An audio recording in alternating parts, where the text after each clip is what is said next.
चलिए, अरे कुछ इंपॉर्टेंट चीज़ें से लिख लीजिए, ठीक है। बजट और आर्थिक सर्वेक्षण मिक्स है, कुछ चीज़ मतलब जो इम्पोर्टेंट है, क्योंकि अभी आर्थिक सर्वेक्षण बजट शायद उससे नहीं पढ़ा है, तो वहाँ से मैक्सिमम चीज़ें कवर हो जाएंगी, लेकिन जो इम्पोर्टेंट है उसमें वो हम करा दे रहे हैं। देखिए, राजकोषीय संघवाद का क्या अर्थ होता है? राजकोषीय संघवाद, जैसे ये सब टेक्नोलॉजी अगर आ गई तो पता होना चाहिए। राजकोषीय संघवाद,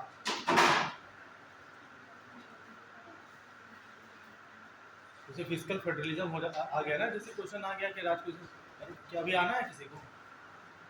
तो हो गए।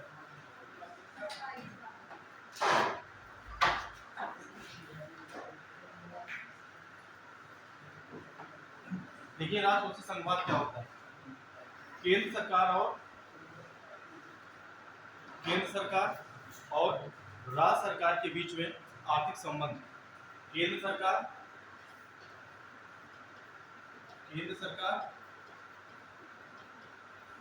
और राज्य सरकार के बीच में जो भी आर्थिक संबंध होता है, आर्थिक संबंध होता है, उसे क्या बोलते हैं? राजकोषीय संघवाद बोला जाता है। हमसे अगर क्वेश्चन आ गया राजकोषीय संघवाद से क्या समझते हैं यार, हाल चर्चा रहा राजकोषीय संघवाद क्या है, तो ये पता होना चाहिए केंद्र सरकार और राज्य सरकारों के बीच में जो संबंध होता है, कैसा संबंध? आर्थिक संबंध वही राजकोषीय संघवाद को बताता है, ठीक है। और अभी एक शायद क्वेश्चन अगर इकोनॉमिक्स में ये चीज आ जाए, देखो करंट क्या है, ठीक है, इकोनॉमिक्स हम सब्जेक्ट का नहीं है, करंट से कि इकोनॉमिक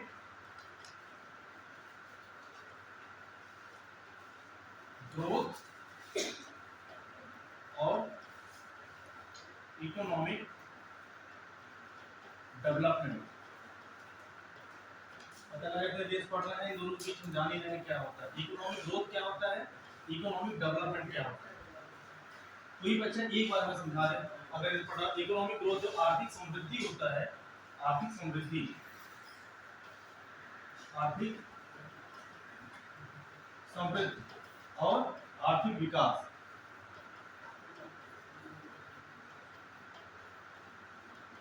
आर्थिक विकास, ये दोनों है क्या? जैसे क्वेश्चन आ जाता है ना, कभी क्वेश्चन हर देखते हैं, कुछ इकोनॉमिक्स ऐसे कॉन्सेप्चुअल टाइप के पूछ देते हैं, तो आर्थिक समृद्धि और आर्थिक विकास ये वर्ड बार बार घूमता रहता है अखबारों में और पत्रिका पढ़ते हो वहां पे, ये दोनों चीज है क्या? आर्थिक समृद्धि होती है मतलब एक सीमित, मतलब नहीं, सीमा निर्धारण नहीं करवाया, सीमा जो आर्थिक विकास है वो जीवन पर्यंत चलता रहता है। तो समृद्धि भी तो जीवन पर्यंत चलेगी, जब तक आर्थिक इंसान विकास होगा, जब तक अपना उसका अर्थव्यवस्था होगी, तब तक आर्थिक समृद्धि होगी, या तो निगेटिव होगी या तो पॉजिटिव, अलग मैटर। आर्थिक विकास में हर एक क्षेत्र आ जाएगा। हाँ, शिक्षा है, स्वास्थ्य है, हाँ, पर्यावरण है, माने उसका जो सर्वांगीण विकास होगा वही आर्थिक विकास हाँ, हाँ, तुम सही समझे, मतलब कि लेकिन उसे कैसे मतलब एक्सप्रेस करोगे वो समझो, लेकिन आर्थिक समृद्धि तब क्या है? जिससे आर्थिक समृद्धि। देखो तुम सही बोलेंगे, मतलब कि सर्वांगीण विकास में ये चीजें आ जाती हैं, शिक्षा, स्वास्थ्य, कुपोषण खत्म करना, ठीक है, तो ये सब चीज आपका बेसिक इंफ्रास्ट्रक्चर, मूलभूत आवश्यकताओं की बढ़ोतरी, ये सब चलो आर्थिक विकास में आता है, लेकिन फिर समृद्धि क्या है? देखो टाइम नहीं बताता है। मतलब एक क्वांटिटेटिव टाइप में होता है। हाँ, मतलब क्या होता है कि जो आर्थिक समृद्धि होती है, ये क्या होता है, किसी की क्या होता है, मात्रात्मक विश्लेषण के बारे में बात बताता है, क्वांटिटिव उसका एनालिसिस करता है, मात्रात्मक विश्लेषण करता है, ठीक है। जैसे मान लो किसी भी इंसान की या किसी भी देश की राष्ट्रीय इनकम क्या है, प्रति व्यक्ति आय क्या हो, ठीक है, तो अब इसी में अगर बोला जाता है कि क्या राष्ट्रीय है, नेशनल इनकम क्या है, या पर कैपिटा इनकम क्या है, तो ये जो पर कैपिटा इनकम का बढ़ना, राष्ट्रीय आय का बढ़ना, प्रति व्यक्ति आय का बढ़ना, एक क्या दिखा रहा है, एक मात्रात्मक लक्षण को दिखा रहा है, क्वांटिटेटिव एनालिसिस की बात कर रहा है, क्वांटिटेटिव विश्लेषण की बात कर रहा है, ठीक है। लेकिन इसी में अगर आपके आर्थिक विकास में क्या होता है कि इसी पर कैपिटा इनकम और राष्ट्रीय आय बढ़ने की वजह से क्या हो रहा है, यहाँ पे पॉवर्टी खत्म हो रही है, क्या खत्म हो रहा है, पॉवर्टी कम हो रही है, यहाँ पे हंगर जो आपकी भुखमरी है, ठीक है, ये क्या हो रहा है, कम हो रहा है, यहाँ पे क्या हो रहा है, हेल्थ, हेल्थ का विकास हो रहा है, यहाँ पे हॉस्पिटल्स बन रहे हैं, यहाँ पे क्या बन रहा है, आपके हाउस घर बन रहे हैं। किसकी वजह से? जब आपका राष्ट्रीय इनकम बढ़ रहा है, जब आपका राष्ट्रीय इनकम बढ़ रहा है और पर कैपिटा इनकम बढ़ रहा है, और इसकी वजह से क्या हो रहा है, आपकी जीडीपी ग्रॉस डोमेस्टिक प्रोडक्ट जो होता है, सकल घरेलू आय होता है, सकल घरेलू आय होता है, ठीक है, प्रोडक्ट जिसे बोलते हैं ग्रॉस डोमेस्टिक प्रोडक्ट, ये क्या होती है, ये बढ़ रही है, ठीक है, आय नहीं हो रहा है, आय कम, इनकम बात नहीं होगी, ठीक है, जीडीपी बढ़ रही है। इसकी वजह से क्या आपका हो रहा है कि आपको पूरी तरह से समावेशी शिक्षा को बढ़ावा मिल रहा है, ठीक है, इंक्लूसिव एजुकेशन की बात की जा रही है, समावेशी शिक्षा को बढ़ावा हो रहा है, और इसकी वजह से आपका वाटर सैनिटेशन, ये सारा जो विकास हो रहा है, और यहाँ पे बेसिक इंफ्रास्ट्रक्चर, मूलभूत जो आपकी संरचना होती है, इंफ्रास्ट्रक्चर को बढ़ावा मिल रहा है, टेक्नोलॉजी का विकास हो रहा है, तकनीकी का विकास हो रहा है, साइंस और टेक का विकास हो रहा है, तो ये सब किसमें जाएगा, आर्थिक समृद्धि, आर्थिक विकास में चला जाएगा। और आर्थिक विकास आपका किसे रिप्रेजेंट कर रहा है, ये क्वांटिटेटिव प्लस क्वालिटेटिव, मतलब मात्रात्मक के साथ साथ ज्यादा इसका ध्यान किस पे है, गुणात्मक पे, इस पे है गुणात्मक पे, क्वालिटेटिव एनालिसिस पे इसका ज्यादा ध्यान है, गुणात्मक पे ज्यादा होता है, क्योंकि सभी चीजों का एक ब्रॉड लेवल पे विकास होना, वो आर्थिक विकास पूरे देश की वृद्धि की बात करता है, ठीक है। तो इतना है जिसमें बहुत कुछ चीजें, हाँ, नहीं, जहाँ विकास होगा वहाँ क्या होगा, समृद्धि होगी, और जहाँ पे समृद्धि होगी, ये जरूरी नहीं है पूरी तरह से विकास हो, ये पूरा देखो, नीड नॉट, कोई भी चीज़ क्या होता है, फॉर एवरी ट्रू नहीं होता, क्योंकि फॉर एवरी ट्रू तभी होगा जब वो पूरी तरह से 100% ट्रू हो। अगर कोई भी चीज़ फॉर एवरी ट्रू नहीं है तो उसके लिए क्या होगा, एक एग्जाम्पल काफ़ी होता है, क्योंकि जिस सेंटेंस को हमने बोला कि वो क्या है, फॉर एवरी ट्रू, क्या बोला, फॉर एवरी ट्रू, हमेशा सत्य है, मतलब हमेशा के लिए ये क्या है, सत्य है। तो अगर हमेशा के लिए सत्य है तो हर एक बिंदु पे ये क्या होना चाहिए, सेटिस्फाइड होना चाहिए। अगर किसी एक बिंदु को सेटिस्फाइड नहीं किया तो ये क्या हो जाएगा कि कुछ केसेस में ये क्या है, फॉल्स है, या कुछ केसेस में ये ट्रू है। तो फॉर एवरी ये वर्ड क्या होगा, कट जाएगा, ठीक है। मैं तो पढ़ते हो ना कि ये क्या होता है, फॉर एवरी ट्रू है, तो उसमें बोला जाता है कोई ऐसा एक एग्जांपल दो कि जिससे ये फॉर एवरी ट्रू न हो, तो इसके लिए एक एग्जांपल काफी होता है किसी चीज को फॉर एवरी ट्रू हटाने के लिए, ठीक है। आगे चलिए, ये इसलिए बोल दिए कि ये क्वेश्चन क्या है, लगातार जो पेपर में जो चीज चलती रहती है ना, तो क्वेश्चन आने की संभावना हो जाता है कि जैसे कॉन्सेप्ट में कि क्या होता है, ये आर्थिक समृद्धि क्या है, आर्थिक विकास क्या है। आगे लिखिए, अभी अमृतकाल की नींव रखी जा रही है, अभी हमने क्या बताया, राजकोषीय संवाद बताया ना। आगे लिखिए, बजट 2023-24 में, बजट 2023-24, इसे कौन सा बजट बोला गया, अमृतकाल। अमृतकाल का कौन सा बजट है, पहला बजट, पहला बजट, ध्यान देना, कंफ्यूज ना होना 21-22 और 22-23 में, क्योंकि 21-22 में अमृतकाल की अवधारणा स्टार्ट हुई थी, लेकिन बजट जो पहली बार पेश किया गया है अमृतकाल का, वो पहला बजट अमृतकाल का 22-23 का है, ठीक है। अमृतकाल का बजट है, इसमें कौन कौन से पॉइंट है, इससे कौन सा ये पढ़े हो नहीं पढ़े, किस किस बिंदुओं को ध्यान दिया गया, हाँ 23-24 है ना बजट, अच्छा 22-23 बोले क्या, अरे हमने कुछ गलत, मतलब 22-23 बोले, 23-24 हो गया, अरे निकल गया तो ये मतलब अपने आप से मतलब अज्यूम कर लो यार, मतलब अगर निकल गया हो तो फ्लो में 22-23, ठीक है। तो इसमें किन किन बिंदुओं पे ध्यान दिया गया, ये पॉइंट लिख लो कि क्वेश्चन आने की संभावना होती है कि इनमें से क्या नहीं था, तो क्या नहीं हो तो ये पता होना चाहिए क्या था, ठीक है। लिखिए, पूंजीगत व्यय, पूंजीगत व्यय, पूंजीगत व्यय, समावेशी विकास, पूंजीगत व्यय, समावेशी विकास, हरित अर्थव्यवस्था, पूंजीगत व्यय, समावेशी विकास, हरित अर्थव्यवस्था, जीवन यापन, जीवन यापन में आसानी,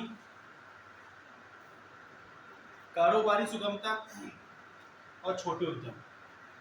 जीवन यापन में आसानी, कारोबारी सुगमता, अरे जो ईज ऑफ डूइंग बिजनेस होता है ना, मतलब कारोबारी सुगमता, कारोबारी सुगमता, छोटे उद्यम, किस उद्यम की यहाँ बात की गई थी, छोटे उद्यम जो आपके माइक्रो लेवल के, जो स्मॉल लेवल के, जिसे एमएसएमई सेक्टर जिसे बोलते हैं, उस सेक्टर को बढ़ावा देने के लिए मेन बात की गई। ठीक है, अगर देखा जाए पूरे एमएसएमई सेक्टर में बहुत बढ़िया अपना योगदान दिया है। कौन दिया था? आपका ही पड़ोसी कंट्री के भाई के बताओ, चाइना ना बोला, चाइना तो दिया, चाइना के बाद बताओ बांग्लादेश। बांग्लादेश देखोगे छोटे उद्यम वहाँ लोकल फॉर वोकल जो हम आज चला रहे हैं, वो लोकल फॉर वोकल बहुत पहले कर चुका है। वो अपने लेबर को जिस तरह से वो यूटिलाइज किया ना, आज वो गर्द में चला, उसके पास क्या है ना, तो बहुत ज़्यादा मिनरल है ना, बहुत ज़्यादा एजुकेशन है। तो उसने जब देखा हमारे पास एजुकेशन स्किल बढ़ाने के लिए बहुत टाइम लग जाएंगे और उस हिसाब से हमारे पास पॉलिसी और पैसा नहीं है, उसने क्या किया, सबसे पहले तो इन्हें धंधा करा, मतलब उद्योग में लाओ, जिससे वो क्या कर, पैसे तो पहले जनरेट कर लें। तो पैसे का जनरेट कर लेंगे तो फिर एजुकेशन वो प्राप्त कर लेंगे। पैसे जनरेट कैसे करेंगे? जब आपका लोकली एक्सचेंज जब ज़्यादा बढ़ जाएगा। लोकली एक्सचेंज बढ़ाने के लिए सबसे ज़्यादा क्या चाहिए? आपको एमएसएमई सेक्टर चाहिए। लोकल वहाँ पे देखोगे कि जो फॉरेन की गाड़ियाँ होती हैं या ऑटोमोबाइल्स होते हैं वो ज़्यादा बिकते नहीं हो, 3% लोग खरीदते हैं नई गाड़ी। वहाँ मैक्सिमम गाड़ी कौन सी यूज़ होती है पता है? सेकंड हैंड यूज़ होती हैं, या उसके मॉडिफाइड करके न्यू वर्जन करके वो ज़्यादा बिकती हैं वहाँ पे। ऐसा क्यों होता है कि कम पैसे में चीज़ें ज़रूरत भी पूरी हो जाए और घर का पैसा घर में ही ज़्यादा रेगुलेट होता रहे। ठीक है, तो इससे क्या होगा कि आपकी मार्केट क्रैश नहीं होने पाएगी। ऐसे उद्यम की उन्हें खाने के लिए तो चीज़ें मिल जाएंगी। ठीक है, तो इसी वजह से इंडिया में भी ये देखो धीरे धीरे क्यों इंडिया ग्रोथ कर रहा है, क्योंकि एमएसएमई सेक्टर जितना तुम बढ़ाओगे उतना ही हर व्यक्ति के पास पैसा आएगा। हर व्यक्ति के पास पैसा आएगा तो आप जो योजना चलाते हो, योजना जितना व्यय करते हो अपने राजस्व से, तो वो व्यय नहीं करोगे ज़्यादा, तो फिर उसे कहाँ पे लगाओगे? आप तो राष्ट्रीय निर्माण में लगाओगे पैसा। वो जो लोगों के ऊपर भी खर्च किया जाता है, तो वो पैसा लोगों के ऊपर न खर्च होकर के हम क्या बनाएंगे, बड़े बड़े इंफ्रास्ट्रक्चर बिल्डअप करेंगे, आपके लिए अपॉर्चुनिटीज क्लियर निकालेंगे, देंगे, स्किल को बढ़ावा देंगे। तो ऐसे चीज़ों का भी क्या होगी, वो भी बेरोजगारी भी दिए जा रहे हैं, पता लगा भुखमरी भी दिए जा रहे हो पैसा। ठीक है, तो ये पैसा जो बहुत हेल्थ भी दिए जा रहे हो, तो ये सब पैसा क्या होगा फिर कम होने लगेगा। ठीक है, आगे चलते हैं।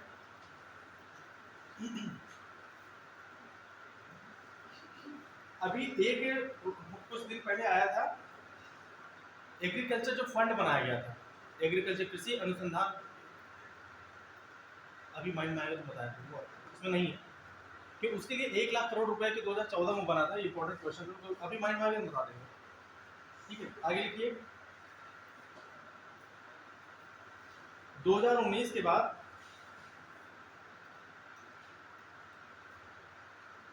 2019 के बाद वित्त मंत्री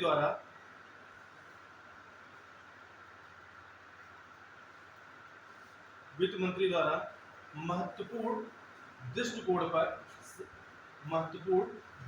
पर एक साझा प्रस्तुत किया है। वो दृष्टिकोण कौन कौन से है, लिख लीजिए।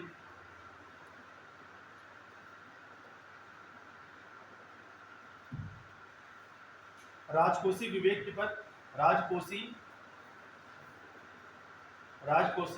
विवेक के पद, प्रतिबद्धता,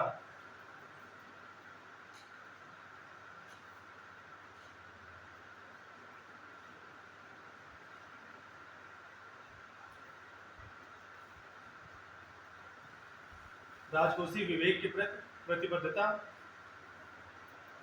परंपरागत धारणाएं। जैसे इसमें क्वेश्चन ऐसे पूछते हैं ना कि इसमें से कौन सी ऐसी चीज नहीं थी, तो नहीं में तो अगर में 5 चीजें हैं, इसमें इंपॉर्टेंट बात आई शायद पूछ लूं।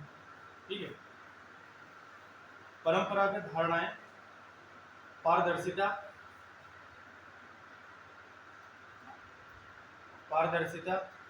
पूंजीगत व्यय,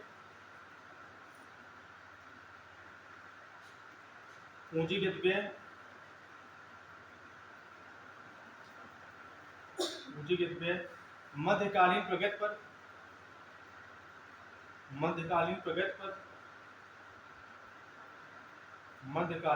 पर नजर के साथ वृद्धि,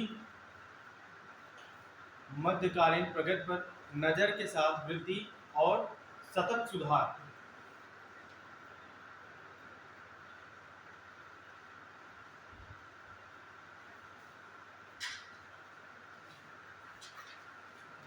ठीक है, आगे लिखिए एक पॉइंट। संविधान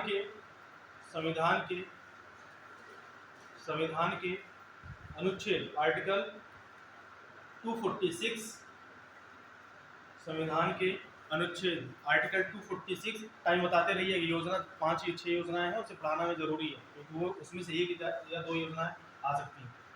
ठीक है, संविधान के अनुच्छेद 246 246A 246 का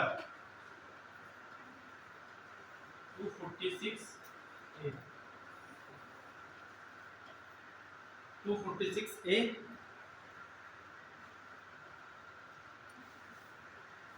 246A और सातवीं अनुसूची के अंतर्गत, सातवीं अनुसूची जानते हो ना, 7th शेड्यूल,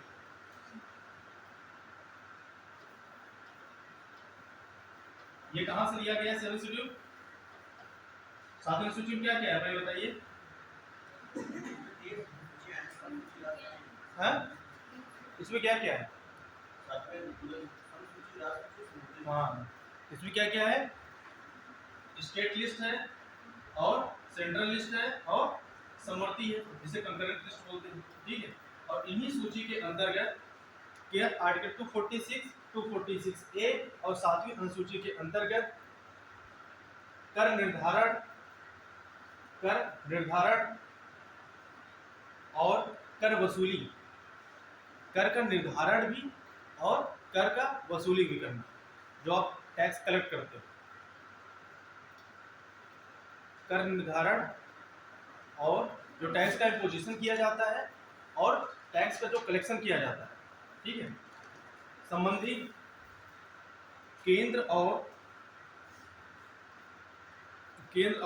राज्य सरकार के अधिकारों की व्याख्या की गई है। केंद्र और राज्य सरकारों के अधिकारों की व्याख्या की गई है। कौन कौन सा आर्टिकल है ये बताइए पहले। आर्टिकल, अरे बोलते रहिए आर्टिकल, अरे भाई लिखा है तभी वही पढ़ के बोलिए ना। आर्टिकल बोलिए 246 246A और 7th शेड्यूल के अंतर्गत अगर यहाँ पे टैक्स अगर इम्पोज करना है, टैक्स निर्धारण या लगाना है और टैक्स का क्या करना है, कलेक्ट करना है, तो ये जो अधिकार होगा कलेक्शन का और इम्पोजिशन का, ये किसका अधिकार होगा? स्टेट का और सेंट्रल का। ये किस आर्टिकल के अंतर्गत आता है? 246 और 246A के अंतर्गत आता है। ठीक है, आगे लिखिए।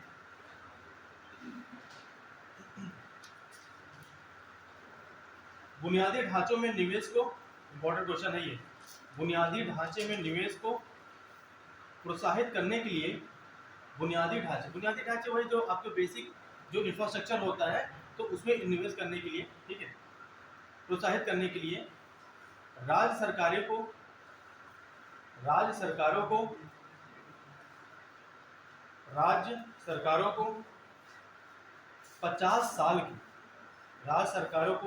50 साल की ब्याज मुक्त ऋण योजना जारी रखा गया।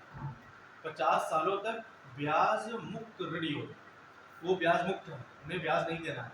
अगर बुनियादी ढांचों में अगर निवेश कर रहा है तो वो राज्यों को कितने सालों तक मुक्त रखा गया है? 50 सालों तक। 50 वर्ड याद रखना कि उन्हें ब्याज मुक्त ऋण योजना के अंतर्गत कितने सालों तक दिया गया है? 50 साल तक लिए उन्हें ब्याज मुक्त ऋण योजना रखा गया। ब्याज मुक्त ऋण योजना, अरे बोलते रहिए ना, जिससे पता चलता है क्लास में अच्छा दम बचा हुआ है। ठीक है, आगे चलिए। शहरी बुनियादी ढांचा कोष, शहरी बुनियादी ढांचा कोष, शहरी बुनियादी ढांचा कोष मतलब जो इंफ्रास्ट्रक्चर उसका फंड है। ठीक है, शहरी बुनियादी ढांचा कोष का प्रबंधन किसके द्वारा किया जाता है? जैसे शहर में क्या होता है, बुनियादी ढांचों को मतलब बेसिक जो इंफ्रास्ट्रक्चर होते हैं उन्हें बढ़ावा देने के लिए एक फंड होता है, तो वो फंड किसके अंतर्गत आता है? देखिए, राष्ट्रीय नेशनल जो हाउसिंग बैंक होते हैं, राष्ट्रीय आवास बैंक, नेशनल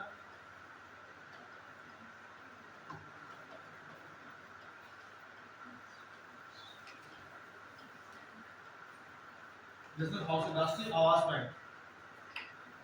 ठीक है,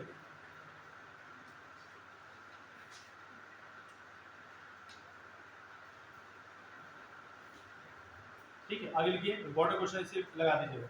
आगे लिखिए, अधिक पुराने कानूनों को खत्म करने, ये इम्पोर्टेंट लगा दीजिएगा, अधिक पुराने कानूनों को खत्म करने के लिए और केवाईसी प्रक्रिया को सरल बनाने के लिए एक पेन दे दीजिए, कि जो इम्पोर्टेंट वो टिक मार रहा है इस तरह से बहुत।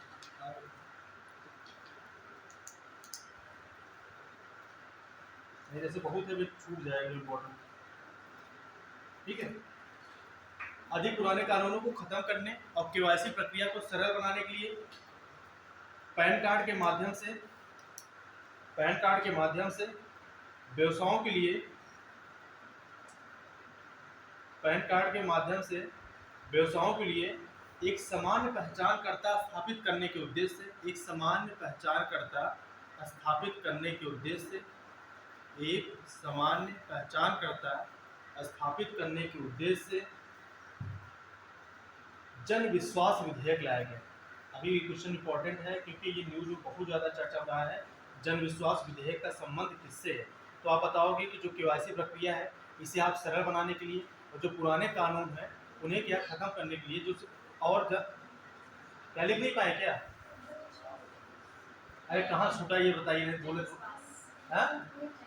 जन विश्वास विधेयक लाया गया है ना। जन विश्वास विधेयक किसके लिए है कि जो केवाईसी प्रक्रिया होता है उसे सरल बनाने के लिए और पुराने जो कानून होते हैं उन्हें खत्म करने के लिए और जो पैन कार्ड के माध्यम से व्यवसायों के लिए एक समान पहचान, जैसे पैन कार्ड के माध्यम से पहचान करता हूँ ना, तो एक समान व्यवसाय में पहचान करता करने के लिए एक विधेयक लाया गया है। उस विधेयक का नाम है जन विश्वास विधेयक। ठीक है, ये चर्चा में बहुत ज़्यादा रहा है ये क्वेश्चन। ठीक है, इंपॉर्टेंट इसे लगा लीजिएगा कि जन अभी हाल ही में चर्चा में रहा जन विश्वास विधेयक। ये देखते हैं इस टाइप क्वेश्चन एग्जाम में जरूर दिखते हैं कि जन विश्वास विधेयक का संबंध क्या है।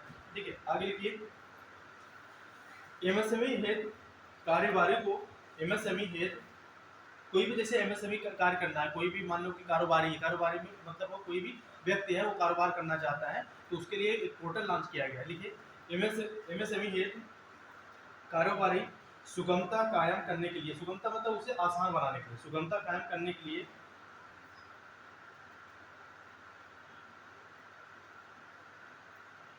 एक पोर्टल लाया गया है। उसका नाम है उद्यम पोर्टल। उद्यम, क्या नाम है उसका?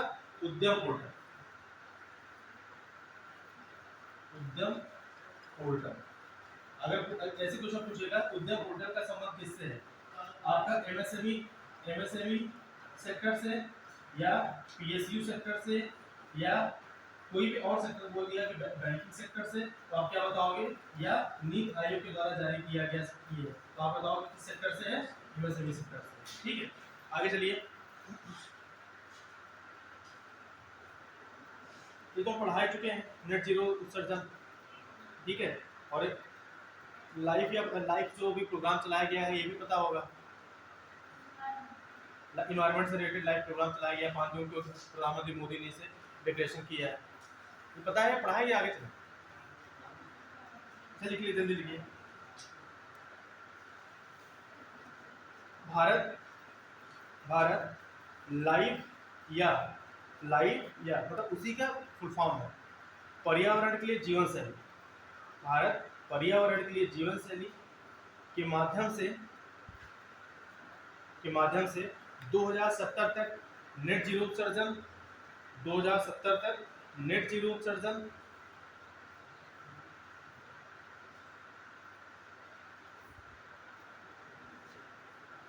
नेट जीरो उत्सर्जन और पंचामृत को आगे बढ़ा रहा है। किसके माध्यम से? लाइव के माध्यम से। क्वेश्चन आ गया किस माध्यम से बढ़ाया गया, तो किस माध्यम से है? लाइव योजना जो लॉन्च की गई थी, मतलब ये प्रधानमंत्री मोदी द्वारा 5 जून को किया गया था लाइव के लिए, और इसी के माध्यम से हमें 2070 तक क्या करना है? नेट जीरो उत्सर्जन करना है। और हम ये बता चुके हैं, आप ध्यान देना, नेट जीरो जो इमिशन होता है इसका मतलब ये नहीं होता है कि तुम जीरो तक इमिशन कर दो। इसका मतलब होता है कि इमिशन को मैक्सिमम क्या करो, इसे कमी करो। इसमें जीरो नहीं है, ये जीरो का मतलब है कि जीरो नहीं करना है, इसे क्या करना है कि जीरो तक ट्रेंड कराना है। जैसे होता है ना, लिमिट पढ़ते थे कि limit x tends to infinity, तो x टेंड्स टू इंफिनिटी का मतलब ये थोड़ी है कि ये अनंत पहुंच गया है, ये अनंत की तरफ क्या है? अग्रसर करना होता है। तो वैसे यहाँ पे नेट जीरो जो है, यहाँ पे क्या होता है, कमी तक इसे लाने की एक संभावना व्यक्त की गई है कि यहाँ तक हमें कार्य करना है, इसे कम से कम रखना है और 2070 तक, और हमें क्या करना है यहाँ पे 95। ठीक है, आगे चलिए। हरित विकास हेतु किसकी पहल की जा रही है? हरित विकास हेतु भारत के द्वारा उठाया गया कदम क्या क्या? हरित विकास के लिए गोवर्धन योजना, गोवर्धन योजना, ये बात चेक करिए तो 2019 में याद आ रहा है गोवर्धन योजना, लेकिन एक बात हम चेक करिए, गोवर्धन योजना इंपॉर्टेंट है ये। क्या है ये? प्रधानमंत्री वन धन योजना 2019 है, और गोवर्धन योजना, मुझे पता क्यों लग रहा है कि ये 18 के बजट में आया था और 2018-19 के बजट में। चेक करिए, चेक करिए इसे कि ये 18-19 है। देखिए बच्चे चेक करिए, जब बॉर्डर को एक बार देखिए गोवर्धन, अभी 18-19 ना लिखिए, अभी बार चेक कर लेते फिर तो लिखिएगा। नेट नहीं चल रहा है क्या? एक बार फ्लाइट मोड करिए फिर ऑन करिए।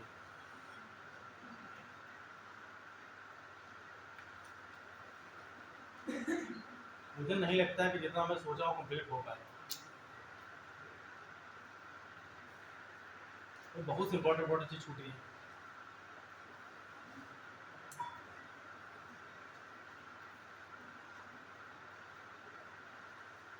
देखा,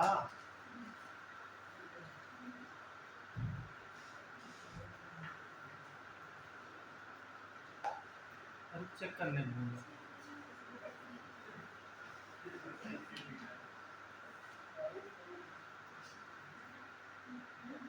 क्या हुआ आपको खुला?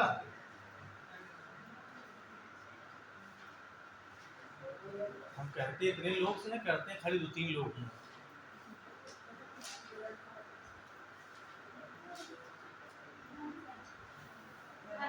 अठारह 19 है, अरे बकली आ गया। ठीक है, ये क्या बात, गोवर्धन योजना 18-19 बजट दिखा रहा है ना, ये 18-19 के बजट में लाया गया था। ठीक है, और प्रधानमंत्री वन धन योजना कब आई थी? ये 2019 में आई थी। वन धन योजना क्या करना था कि जो आपके ये प्राइवेट होते हैं ना, जो आपके जनजाति होते हैं, तो जनजातियों के लिए क्या बनाना था? उद्यमी बनाना था, उद्यम का सृजन करना था, उद्यमी का सृजन करना था। ठीक है, जनजातियों को क्या बनाना था? उद्यमी बनाना था। इसलिए प्रधानमंत्री वन धन योजना है। वन धन है, ये देखो, वन में रहने वाले कौन है? जनजाति समूह ज्यादा होते हैं, तो वन धन से कौन हो गया? जनजाति हो गए। और गोबर में रहने वाले कौन होते हैं? हम आप सब होते हैं। भाई जाहिर सी बात है ना, मवेशी को पालते हैं तो गोबर से उन्हीं की कंडी यूज करते हैं। पता लगा आपकी बाटी चोखा लगनी है तो पता लगा वही ढूंढते हो, नहीं गोबर के बड़ी कंडी ढूंढते हो, नहीं ढूंढते हो? तो भाई गोबर यार अमृत का वरदान है भाई, ये अमृत का वरदान है आपको। ऐसा अभी मवेशी खत्म हो जाए, देखो पता नहीं कितने लोग भूखमरी से मर जाएंगे। ठीक है, गोबर मिलता है किससे? पशुधन से। अच्छा अभी ये सब बात करने में टाइम ही नहीं, आगे चलो। ठीक है, क्या बजट में 18-19 से आया था गोवर्धन योजना आया था, और ये उद्यमी बनाना था जनजातियों के लिए। और इस पे काम कौन करता है? एक संस्था काम करती है जिसका नाम होती है प्राइवेट। ये काम कौन करता है? प्राइवेट। प्राइवेट का काम क्या होता है? प्राइवेट जो भी आपके जनजातियों के द्वारा जो भी क्या प्रोडक्ट बनाए जाते हैं, जो जनजातियों के द्वारा जो भी आपका प्रोडक्ट बनाया जाता है, उस प्रोडक्ट को किसी प्राइवेट के माध्यम से क्या होता है, अलग अलग पोर्टल पे क्या होता है, बहुत सुनिश्चित कराया जाता है। यह प्राइवेट का तुम देखते होगे ना कि जनजातियों का एक क्या हो लगा मॉल लगता है जनजातियों का, एक ऐसा अगर तुम्हें जैसे आप जाओगे यहाँ पे भागीदारी भवन में जब जाओगे तो जनजातियों के द्वारा बनाए गए जो निर्मित कपड़े होते हैं तो वो उनके अलग से वहाँ पे स्टॉल लगे होते हैं, अंदर प्रॉपर मिला हुआ है। तो ये किसके माध्यम से होता है? ये प्राइवेट के माध्यम से होता है। और प्राइवेट की स्थापना कब हुई? 1987 में। ठीक, आगे चलिए। गोवर्धन योजना के माध्यम से और राष्ट्रीय ग्रीन हाइड्रोजन मिशन, ये कब आया था? राष्ट्रीय ग्रीन हाइड्रोजन मिशन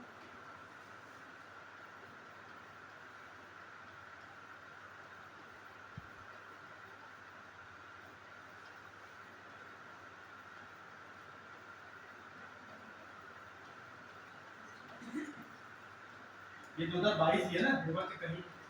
और आपसे बोलने के लिए चेक करा देखिए एक बार, क्योंकि गलत होना वो खतरनाक हो जाएगा। पता लगा सब कुछ सही पढ़ा है, एक भी क्वेश्चन गलत, तो वही आ गया एग्जाम में। तो राष्ट्रीय green national green hydrogen mission 2022।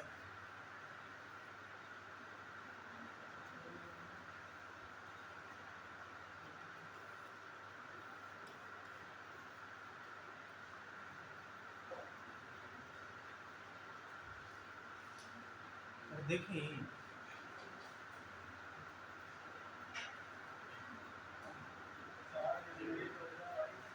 22 है 23 है, 22 है ना सही? हाँ 4 जनवरी 2022 national hydrogen national green hydrogen mission, ठीक है। और ये भी बता चुके हैं इसे ग्रीन हाइड्रोजन क्यों बोला जाता है, अपन ये बताएंगे नहीं। ये बता चुके ग्रे कब बोला जाता है, ग्रीन कब बोला जाता है, येलो कब बोला जाता है, ठीक है ये सब बता चुके हैं। ये 2022 जिसके माध्यम से चलाई जा रही है हाइड्रोजन मिशन के माध्यम से क्या होता है कि हाइड्रोजन के माध्यम से हमें क्या करना है, इलेक्ट्रिसिटी उत्पन्न करना है, बिजली उत्पादन बढ़ाना है, ठीक है। तो इसके योजना इसमें क्या होता है, हाइड्रोजन में इलेक्ट्रोलाइसिस का उपयोग करते हैं, ठीक है, जल के माध्यम से। छोड़िए बस इतना याद 2022 उसे पढ़ा चुके हैं। आगे लिखिए जैविक खेती बढ़ावा करने में, जैविक प्राकृतिक खेती, बायो फार्मिंग, नेचुरल फार्मिंग और बायो फार्मिंग। अभी तुम्हें पता है कि वो विश्व का पहला ऐसा कौन सा राज्य है जिसे सर्टिफिकेट प्राप्त हुआ। अभी तक क्या होता है डिक्लेयर हुआ था, लेकिन सर्टिफिकेट प्राप्त करने वाला कौन सा पहला राज्य बना है, सर्टिफिकेशन क्लियर। कौन सा विश्व का पहला ऐसा राज्य है जिसे जैविक खेती के लिए, बायो फार्मिंग के लिए सर्टिफिकेट प्राप्त किया है। बायो फार्मिंग कौन सा बताओ, सिक्किम। सिक्किम इसे क्या था, अभी तक क्या जैविक खेती की जाती थी, जैविक ये बोला जाता था, लेकिन इसके लिए अभी प्रमाण पत्र कोई प्राप्त नहीं था। तो प्रमाण पत्र प्राप्त करने वाला पहला, विश्व का पहला ऐसा राज्य क्या बोले, विश्व का पहला ऐसा जिला या राज्य जो राज्य हो, ठीक है, क्योंकि इंडिया को राज्य में आएगा। तो वो कौन सा है, सिक्किम, ठीक है, बायो फार्मिंग के लिए। आगे लिखिए पुराने वाहनों को हटाना। अभी आई थी ना स्क्रैपिंग पॉलिसी, अब तुरंत ही चेक करिए कब आई थी स्क्रैपिंग पॉलिसी, 2022 ही है मुझे पता है।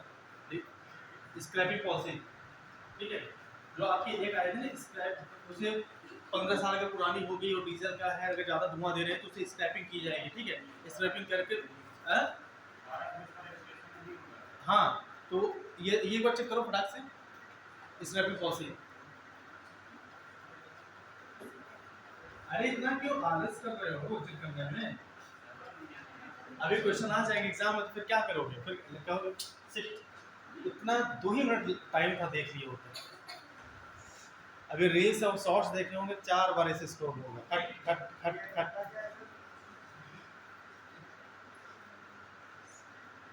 स्क्रैपिंग पॉलिसी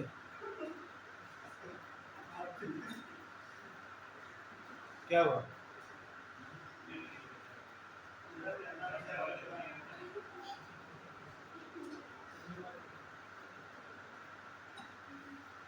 भाई हॉट स्पॉट को शेयर ना करिए यहाँ पे, अपने ही डेटा से चलाइए। क्या नहीं चल रहा है, अरे आपका मतलब सबका सिग्नल ही डाउन है।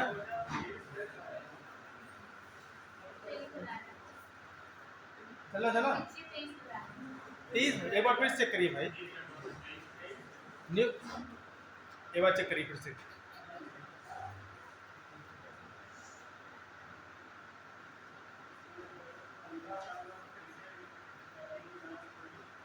हाँ वो तो इंस्पेक्शन होगा और उसके बाद उससे रजिस्ट्रेशन नहीं, उसके इंस्पेक्शन होगा, इंस्पेक्शन करके फिर उसे स्क्रैप में डाल दिया जाएगा। अगर उन्हें देखा जाएगा कि पर्यावरण के खिलाफ मतलब बहुत ज़्यादा पोल्यूशन करेगी तो उसे स्क्रैप में डाल दिया जाएगा। हाँ वो तो छूट मिली रही है। ये बात देखिए कब आई थी भैया, देखिए अरे मोबाइल दीजिए।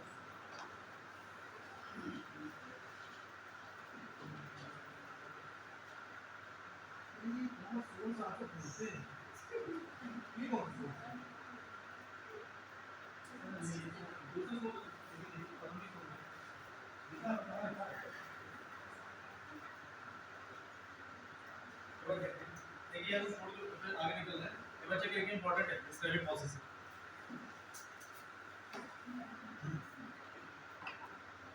देखिए ऑथेंटिक डाटा चेक करिए।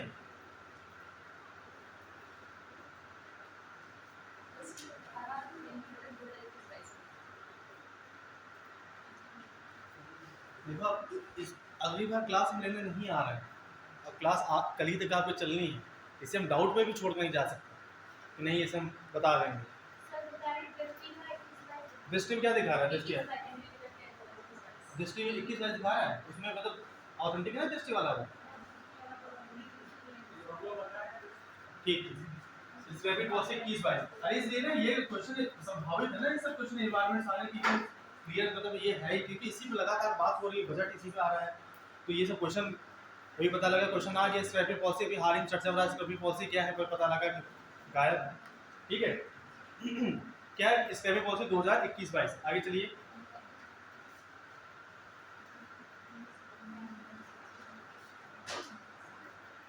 डिजिटल इंडिया है, डिजिटल इंडिया, अच्छा ये पढ़े हो ना डिजिटल इंडिया अवार्ड किसे मिला है?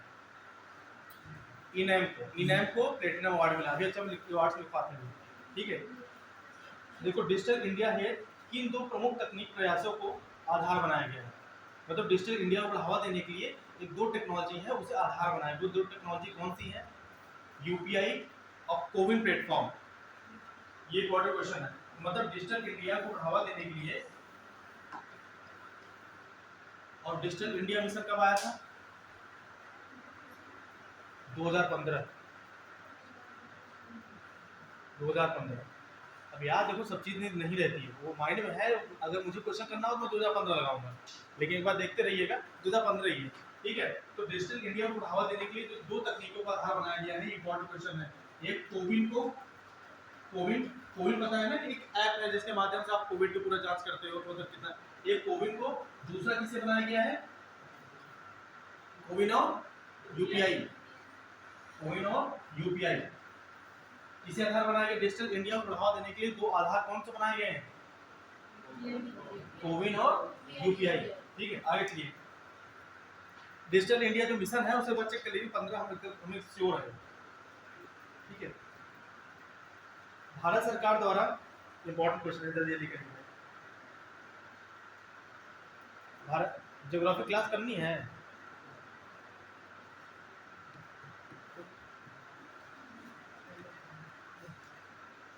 खत्म हो नहीं पाएगा। तो भारत सरकार द्वारा समावेशी विकास को बढ़ावा देने हेतु कौन से उपाय किए गए? देखो भारत समावेशी विकास ये 2023-24 के बजट में है। इस समावेशी जो उसमें बात हुई है इंक्लूसिव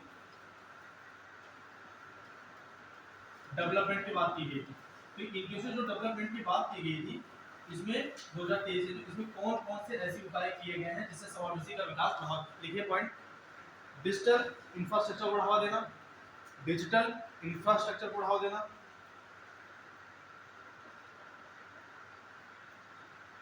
डिजिटल इंफ्रास्ट्रक्चर को बढ़ावा देना,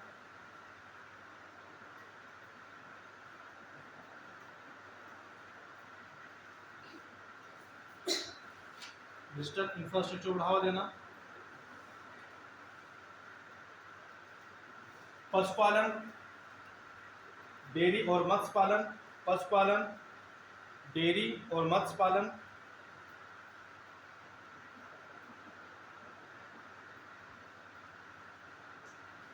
पशुपालन, डेयरी और मत्स्य पालन,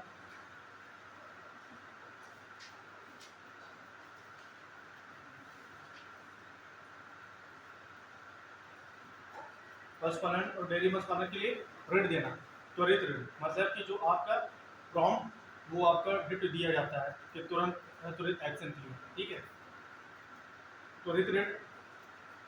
और एक कृषि के लिए एक फंड होना चाहिए, कृषि त्वरक कोष, मतलब त्वरक कोष होने का मतलब कि जैसे मान लो कोई भी आपदा आ गई उसके लिए कोई भी एक ऐसा निदान आपका कोष होना चाहिए जिसकी वजह से आप एग्रीकल्चर दे सके, तो कृषि त्वरक कोष। ठीक है आगे लिखिए।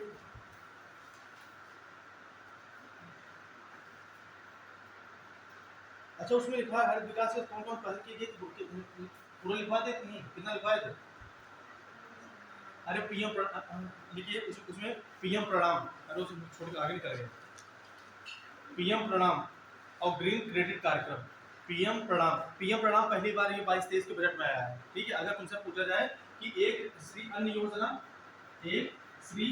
अन्न योजना और पीएम प्रणाम, ये अगर पूछा जाए ये योजना जो है ये क्या है कि हरित, देखो श्री अन्न योजना क्या है, अनाज के लिए है, और हरित आवरण बढ़ाने के लिए क्या है, पीएम प्रणाम योजना है। ये किस बजट, सोचा इसका आकार एक होगा कैसे होगी, ये देखो होने की कमी। पीएम प्रणाम ये किस बजट में आया है, 2022-23 के बजट का क्वेश्चन आएगा। कभी हाल ही में 2022-23 के बजट में पीएम प्रणाम योजना आई थी। ये योजना का संबंध किससे होता है, ये हरित आवरण बढ़ाने के लिए, हरित के विकास से संबंधित है। और एक चीज यही तुरंत लिख लीजिए, लीन योजना।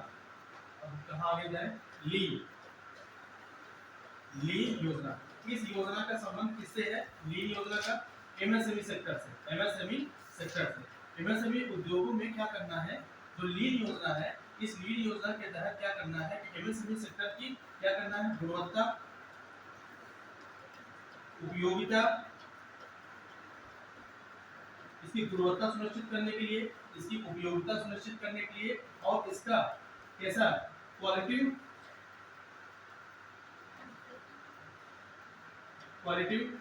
प्रोडक्शन बढ़ाने के लिए, उत्पादन बढ़ाने के लिए, और इसके लिए एक प्रतिस्पर्धात्मक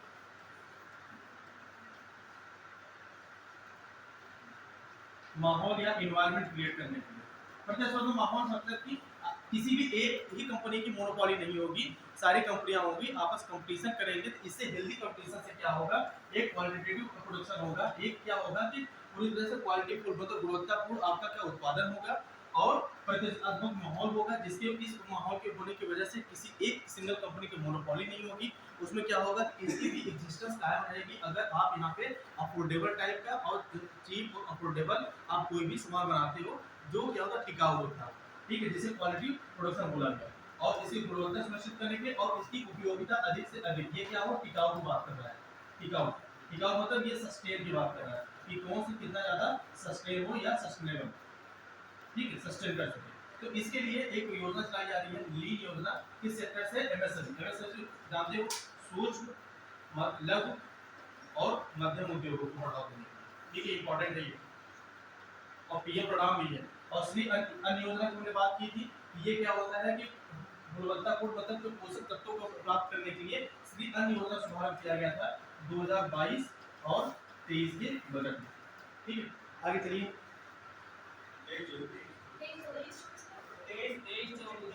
अरे यहाँ पे देखो पीएम प्रणाम भी 2023-24, ये भी कर 2023 और 22-23 महीने बाद लिख दिया, ठीक है। आगे चलिए, 15वें वित्त आयोग द्वारा, इंपॉर्टेंट क्वेश्चन है, 15वें वित्त आयोग के द्वारा 15वें वित्त आयोग का अध्यक्ष पहले जाना कौन है, एनके सिंह है। और अभी 22वां वित्त आयोग बना है, ये भी लिख लीजिए, 22वां जो वित्त आयोग बना है इसके कौन है, ऋतुराज अवस्थी। 22वें वित्त आयोग का अध्यक्ष कौन है, ऋतुराज अवस्थी। इसलिए हम बात कर रहे हैं क्योंकि 22वां वित्त आयोग को क्या किया गया है, इसे 2024 तक बढ़ा दिया गया है। तो इसे 2024 में बढ़ा दिया गया है और इसके अध्यक्ष हैं ऋतुराज अवस्थी, ऋतुराज अवस्थी। और अभी 15वां वित्त आयोग को कौन है, 15 फाइनेंस कमीशन के एनके सिंह, ठीक है।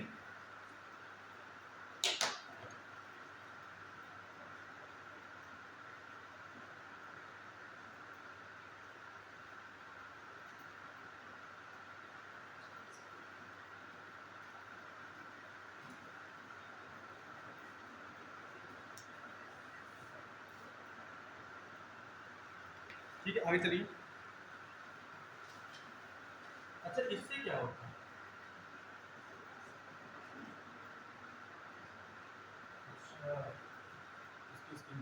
हमें लाइट दे देगी, हम ऐसे कर रहे हैं तो लाइट दे, आगे चलिए। ठीक है। 15वें वित्त आयोग द्वारा जम्मू जम्मू कश्मीर और लद्दाख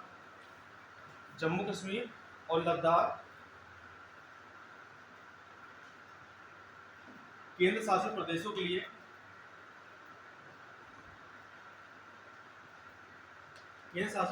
लिए केंद्रीय संसाधन में कितना प्रतिशत का प्रावधान किया गया है? बहुत इंपॉर्टेंट क्वेश्चन है। कितना प्रतिशत का प्रावधान किया गया है? 1% का। जम्मू कश्मीर और लद्दाख के शासित प्रदेशों के लिए कितने केंद्रीय संसाधनों में कितना प्रतिशत का प्रावधान किया गया है? 1% की, याद रखिएगा ये। ठीक है।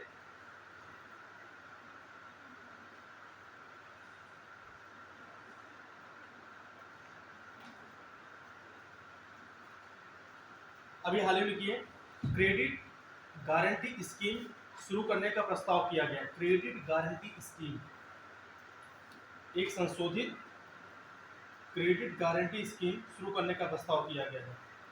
और ये क्रेडिट गारंटी जो स्कीम है शुरू करने का, इसका संबंध किससे है? एमएसएमई है credit guarantee scheme. Credit guarantee scheme, अगर पूछा जाए ये क्रेडिट गारंटी स्कीम है, ठीक है, ये क्रेडिट गारंटी स्कीम, इसमें कितने हजार करोड़ रुपए शुरू किया गया? 9,000 करोड़ रुपए से 9,000 करोड़ रुपए से इसकी शुरुआत की गई है क्रेडिट गारंटी स्कीम में। ये क्या संशोधित है? संशोधित अमेंडेड क्रेडिट गारंटी स्कीम है। किसके लिए है? एमएसएमई सेक्टर को बढ़ावा देने के लिए ये क्रेडिट गारंटी स्कीम की शुरुआत की गई है 9,000 करोड़ रुपए की। ठीक है।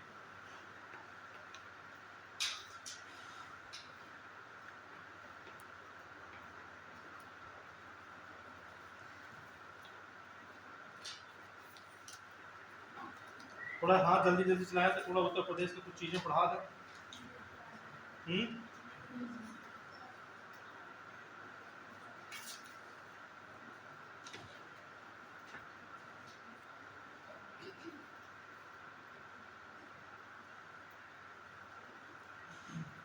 एक योजना लिखिए, revamped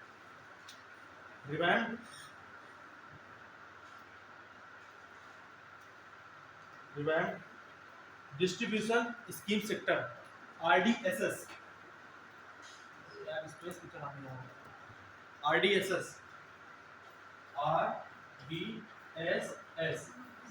revamped distribution scheme sector, revamped distribution sector scheme 2021-22 से 2025-26। इसे सीधा सीधा से देवनागरी लिख लेना, रिवैम्ड,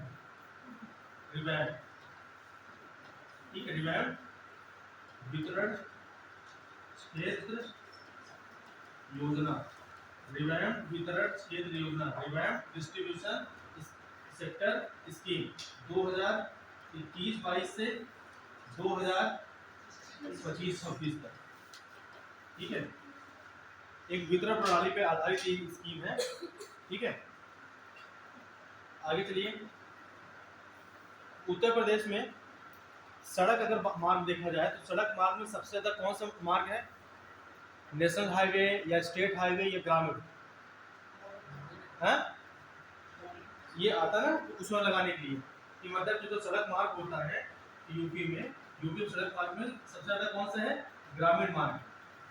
फिर उसके बाद जो जिला स्तरीय का मार्ग होता है, डिस्ट्रिक्ट मार्ग होता है, जिला स्तरीय वाले पंचायत। ठीक है। और उसके बाद फिर स्टेट हाईवे होंगे, फिर क्या होंगे? नेशनल हाईवे होंगे। यही क्रम है। ठीक है। ये सीधा ऐसे मैच द फॉलोइंग में सीधे से लिख के आता है कि इसमें कौन सबसे ज्यादा है। ग्रामीण मार्ग, जिला मार्ग, फिर राज्य मार्ग,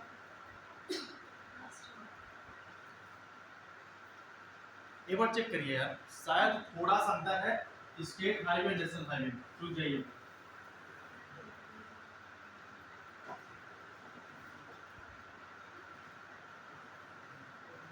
एक बार देखिए नेट चल रहा है, थोड़ा चेक करिए, मुझे थोड़ा कंफ्यूज हो रहा है।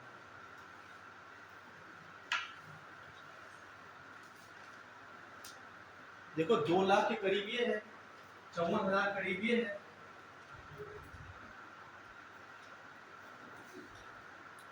देखिए इसे कन्वर्ट कर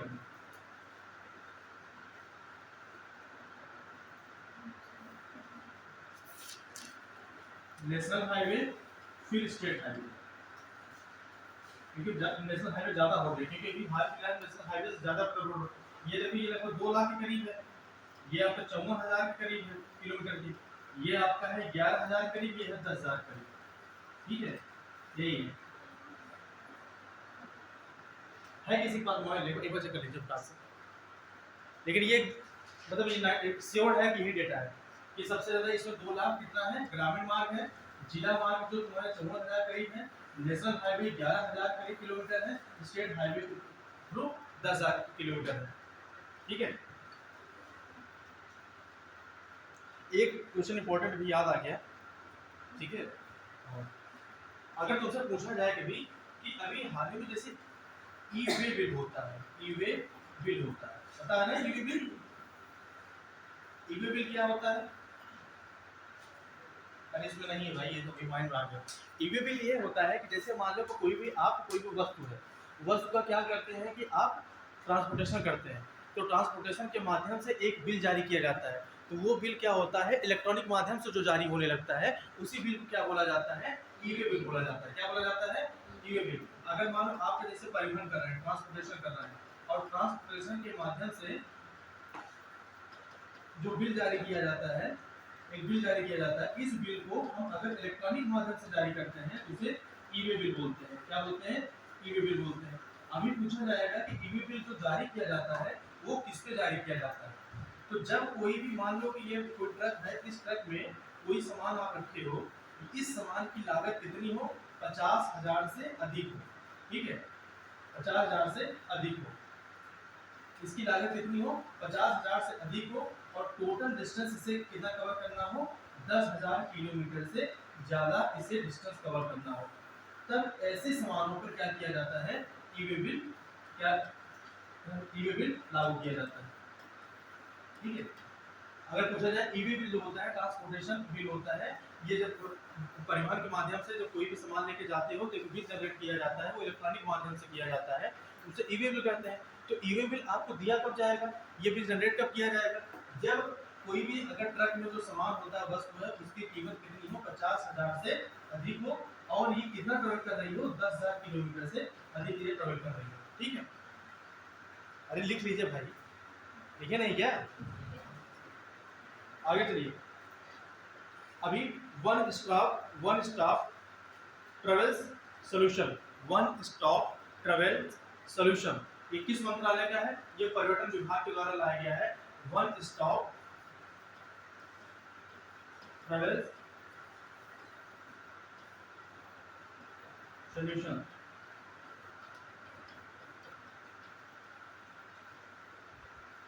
टूरिज्म डिपार्टमेंट का है। वन स्टॉप ट्रेवल सॉल्यूशन किसका है? टूरिज्म मंत्रालय का है, पर्यटन विभाग के द्वारा जारी किया जाता है।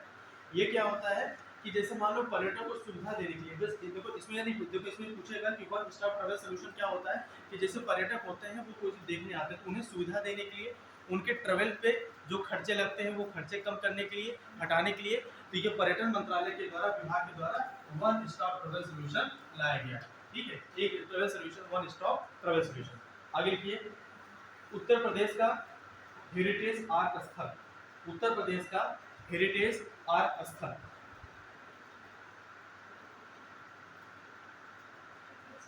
उत्तर प्रदेश का हेरिटेज आर्क स्थल कौन कौन से शामिल है? हेरिटेज आर्क स्थल में आगरा, वाराणसी, लखनऊ। उत्तर प्रदेश का भी पूछा जाए क्वेश्चन कि उत्तर प्रदेश का हेरिटेज आर्क स्थल है, उस हेरिटेज आर्क स्थल में, हेरिटेज आर्क स्थल है, इस आर्क स्थल में इसे शामिल किया गया है आगरा को, लखनऊ को और वाराणसी, ठीक है।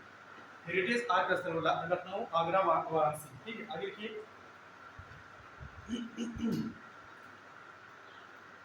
अभी इको टूरिज्म, उत्तर प्रदेश के इको टूरिज्म के अंतर्गत किसे किसे शामिल किया गया? इको टूरिज्म, देखिए पीलीभीत टाइगर रिजर्व को उत्तर प्रदेश के इको टूरिज्म के अंतर्गत किसे शामिल किया गया है? पीलीभीत को, पीलीभीत टाइगर रिजर्व को, पीलीभीत टाइगर रिजर्व को, दुधवा नेशनल पार्क को, पीलीभीत टाइगर रिजर्व को, दुधवा नेशनल पार्क को, पीलीभीत टाइगर रिजर्व पता है, दुधवा नेशनल पार्क पता है, लखीमपुर खीरी, सूर सरोवर पक्षी अभ्यारण्य, हाँ? सूर सरोवर ना, हाँ सूर सरोवर पक्षी अभ्यारण्य कहाँ पे है ये? आगरा में है, जिसे कीथम पक्षी अभ्यारण्य कहते हैं। कीथम पक्षी अभ्यारण्य कहते हैं। ये क्या है? इको टूरिज्म इन्हें शामिल किया है। ये कहाँ पे है? आगरा में। क्या है आपका? दुधवा नेशनल पार्क था, और कौन था? दुधवा था, पीलीभीत था, सूर सरोवर था, आगे लिखिए चंद्रप्रभा वन्य अभ्यारण्य, चंद्रप्रभा। और हमें पता है कि जो चंद्रप्रभा वाइल्ड लाइफ सेंचुरी होती है, इसकी स्थापना कब हुई थी? 1957 में। अगर सबसे पहली वाइल्ड लाइफ सेंचुरी यूपी की कौन सी है? चंद्रप्रभा। कहाँ पे है? चंदौली। सबसे पहली कौन सी? 1957 की स्थापना होती वाइल्ड लाइफ सेंचुरी की, ये चंदौली में। और कीथम पक्षी अभ्यारण्य या किसी भी सूर सरोवर पक्षी अभ्यारण्य कहते हैं, ये कहाँ पे? आगरा में। पीलीभीत टाइगर रिजर्व पीलीभीत पता है, और किशनपुर भी पता है, कहाँ पे है? लखीमपुर खीरी है, ठीक है। और आगे चलिए, किशनपुर है नहीं टूरिज्म में, तो तुम बता दिए। आगे चलिए, अभी विद्युत तंत्र में है तो बहुत चीजें, लेकिन अब क्या बताएं। चलिए, विद्युत तंत्र में सार्वजनिक स्थलों पर जर्जर तारों को बदलने हेतु, जैसे सार्वजनिक स्थान है, वहाँ पर तार क्या है? जर्जर हो गए, तो उन्हें टूटने की संभावना है। उसके लिए किसकी स्थापना की जा रही है? नवीन जिला विद्युत विकास निधि की स्थापना की जा रही है, उत्तर प्रदेश द्वारा। विद्युत तंत्र में सार्वजनिक स्थलों पर जर्जर तारों को बदलने के लिए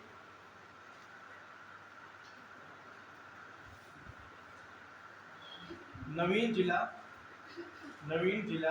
विद्युत विकास निधि, नवीन जिला विद्युत विकास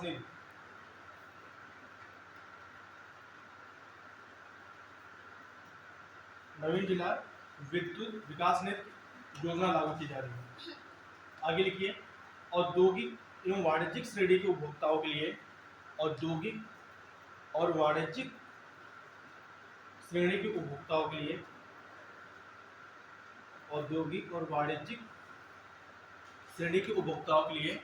निवेश मित्र पोर्टल, औद्योगिक और वाणिज्यिक श्रेणी के उपभोक्ताओं के लिए निवेश मित्र पोर्टल की शुरुआत की गई है। निवेश मित्र पोर्टल,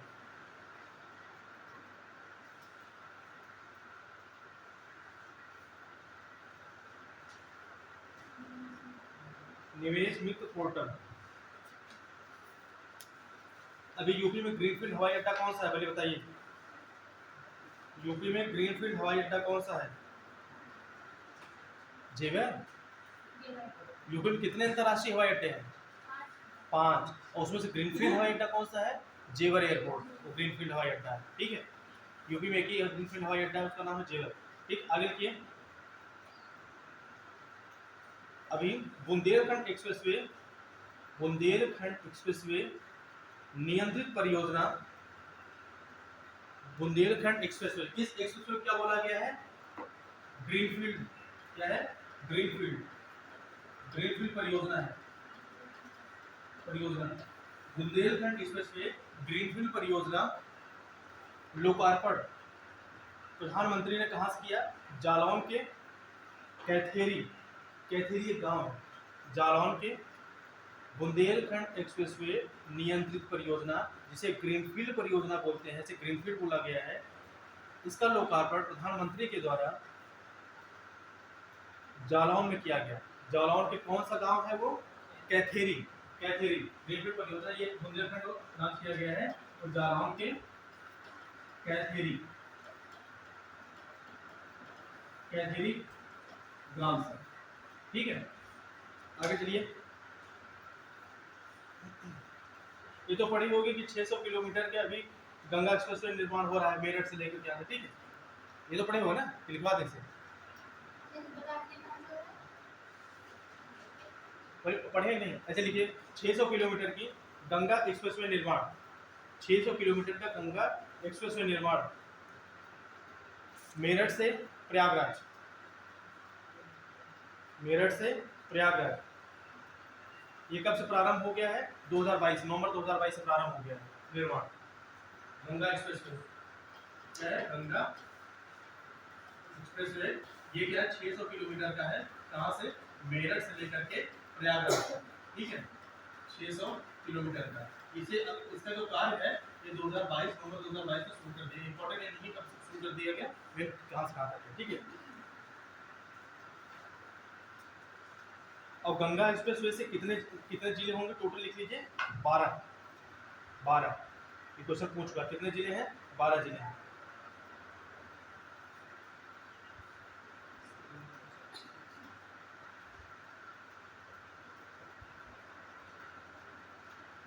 बारह जिले लिखवा दें? अरे नहीं, पूछेगा, क्योंकि ये RO 2020 के क्वेश्चन में सीधे पूछा था। अब देखो नहीं पूछेगा तो बोले सर फर्जी पढ़ा दिए, लेकिन हमें याद है कि 2016 का जब रिवाइज मतलब फिर से जो एग्जाम हुआ 2020 में, तो उस साल ये क्वेश्चन पूछा हुआ है कि उसमें से कौन सा नहीं है, ठीक है। तो क्योंकि वो तो फिट है ना, बार बार ये क्वेश्चन गंगा एक्सप्रेसवे से आता रहता है। तो लिखिए, ऐसे याद करिए ना, हम उसे याद करा रहे हैं। मेरठ से चले हापुड़, मन में याद करिएगा। अरे नहीं याद होगा भाई, ऐसे नहीं, कितनी मैप देख जाओ, ऐसे लिखते रहिए ना, हम बोल रहे हैं, लिखते चलिए। मेरठ से चले हापुड़, हापुड़ से पहुंचे बुलंदशहर। मेरठ से कहाँ चले थे? हापुड़, हापुड़ से कहाँ पहुंचे? बुलंदशहर, ठीक है।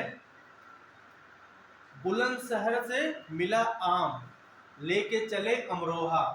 तो हम कहाँ से? मेरठ से चले हापुड़, हापुड़ से चले बुलंदशहर, बुलंदशहर में मिला आम, लेके चले अमरोहा। बुलंदशहर से अमरोहा,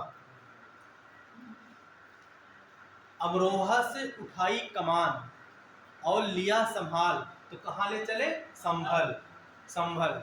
अमरोहा से लिया कमान, संभाल, कहाँ ले चले? संभल, अमरोहा से संभल, संभल, ठीक है। देखो 3-4 टफ है।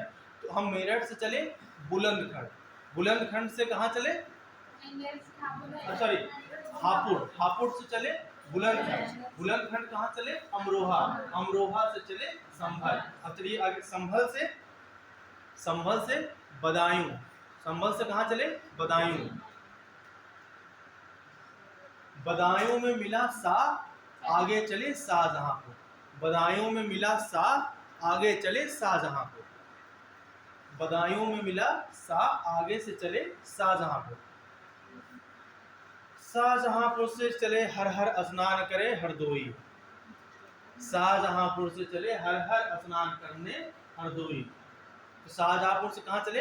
हरदोई, हरदोई में मस्त। फिर अब इसके आगे ना तुम्हें बहुत आसान है, उन्नाव, हरदोई के बाद उन्नाव, उन्नाव पकड़ते ही सब हो जाएगा। उन्नाव, उन्नाव के बाद फिर रायबरेली। अब लखनऊ के आसपास की जगह माइंड रख लो कि हरदोई के बाद देखो, हरदोई, उन्नाव, फिर रायबरेली, फिर कहाँ चले गए? प्रतापगढ़, फिर प्रतापगढ़।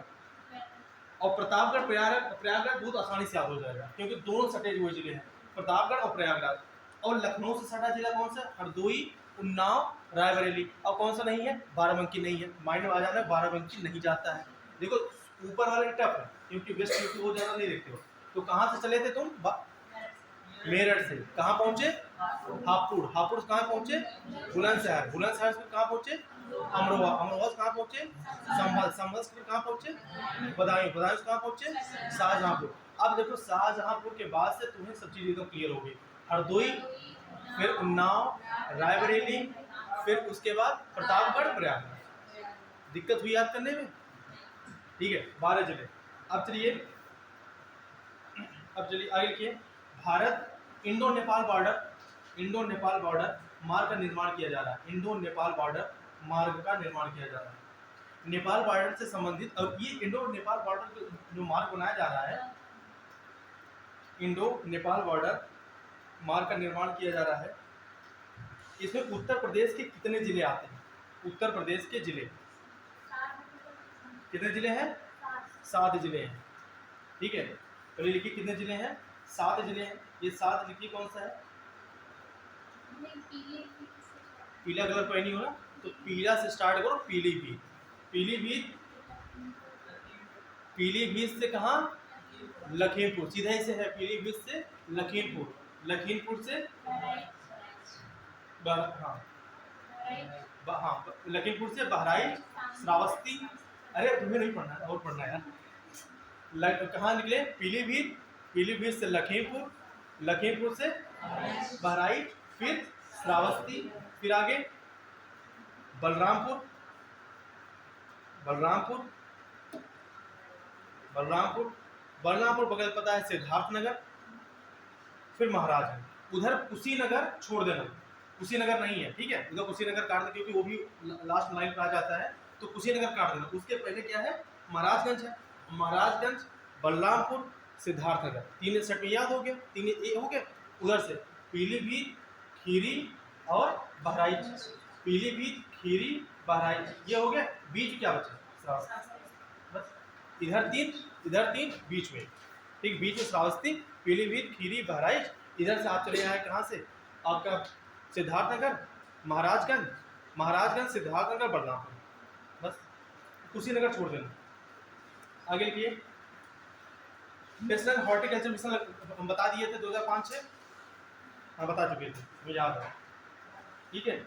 ये एग्रीकल्चर मंत्रालय द्वारा मिध योजना में बता चुके थे हम, mission for integrated horticulture mission, ये भी बता चुके थे ना। और कुछ क्या और इम्पोर्टेंट? टाइम कितना बचा बताइए? अरे हो गया ना, बोलिए योजना पढ़ा के छोड़ेंगे, ठीक है। देखिए इंटीग्रेटेड है, ओवर हो गया तो बंद कर दे, बता दो। हाँ? अच्छा है, देखिए integrated development, integrated development, integrated development, integrated development of wildlife, integrated development of wildlife योजना, integrated development, integrated development of wildlife योजना, sorry of wildlife habitat योजना, ऑफ वाइल्ड लाइफ हैबिटेट योजना, integrated development of wildlife habitat योजना, ठीक है, लिख दें? अरे बताइए लिखिए, आगे चले। इंटीग्रेटेड, ठीक है, डेवलप अब कब आई थी ये? 2008-9 में। बात कीजिए कब आई थी? 11th 5 ईयर प्लान 2008-9 में, 11th 5 ईयर प्लान, 7 से 12 है ना पंचवर्षीय योजना, 7 से 12, 12वीं 12 से 17, हाँ ठीक, 12वीं बात आई नहीं। 11th 5 ईयर प्लान में आई है 2008-9 में, integrated development of wildlife योजना, ठीक है। हैबिटेट से किससे? अब देखो वाइल्ड लाइफ हैबिटेट मतलब आ ही गया कि वाइल्ड लाइफ के आवास को सुरक्षा करने से संबंध में है। 2008 और 9 आई थी 11th 5 ईयर प्लान में 2007 से 2012, ठीक है। आगे चलिए, आगे चलिए।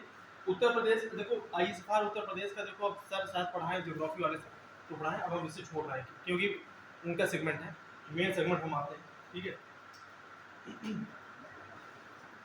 अभी हाल ही में उत्तर प्रदेश द्वारा एलिफेंट रिजर्व करने की एक योजना चलाई जा रही है, उस योजना का नाम है उत्तर प्रदेश एलिफेंट रिजर्व। जैसे कोई पूछ सकता है ना कि अभी हाल ही में उत्तर प्रदेश में एलिफेंट रिजर्व करने के लिए कौन सी योजना चलाई जा रही है, तो उत्तर प्रदेश एलिफेंट रिजर्व योजना, उत्तर प्रदेश एलिफेंट रिजर्व योजना।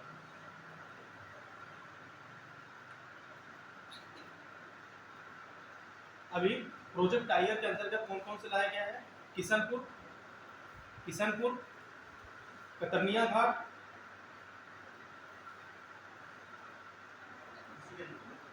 नहीं वो तो हाथी होंगी ना। प्रोजेक्ट टाइगर के अंतर्गत कौन कौन सी यूपी की लाई गई है? तो किशनगंज, किशनपुर, कतरनिया घाट, देखिए ये प्रोजेक्ट टाइगर में लिखे, मतलब नया क्वेश्चन है क्योंकि उत्तर प्रदेश के प्रोजेक्ट टाइगर के अंतर्गत कौन कौन वो एलिफेंट चलाने के लिए उत्तर प्रदेश की कौन सी योजना चल रही है? तो संरक्षण के लिए उत्तर प्रदेश हाथी रिजर्व योजना, वो खत्म हो गया। दूसरा क्वेश्चन है कि उत्तर प्रदेश में टाइगर को रिजर्व करने के लिए किसे किसे सम्मिलित किया गया है? किशनपुर, कतरनिया घाट, कतरनिया घाट, बिजनौर, बिजनौर तथा Pilibhit tiger, Pilibhit tiger reserve तो पता है, ठीक है। अच्छा ये भी पता होगा बब्बन शेर प्रजनन और टाइगर सफारी पार्क कहाँ पे है? इटावा। कहाँ पे है? बब्बर शेर प्रजनन केंद्र व लायन सफारी पार्क कहाँ पे? इटावा।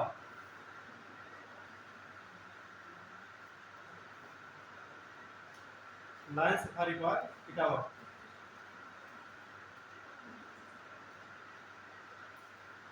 ठीक है, आगे लिखिए।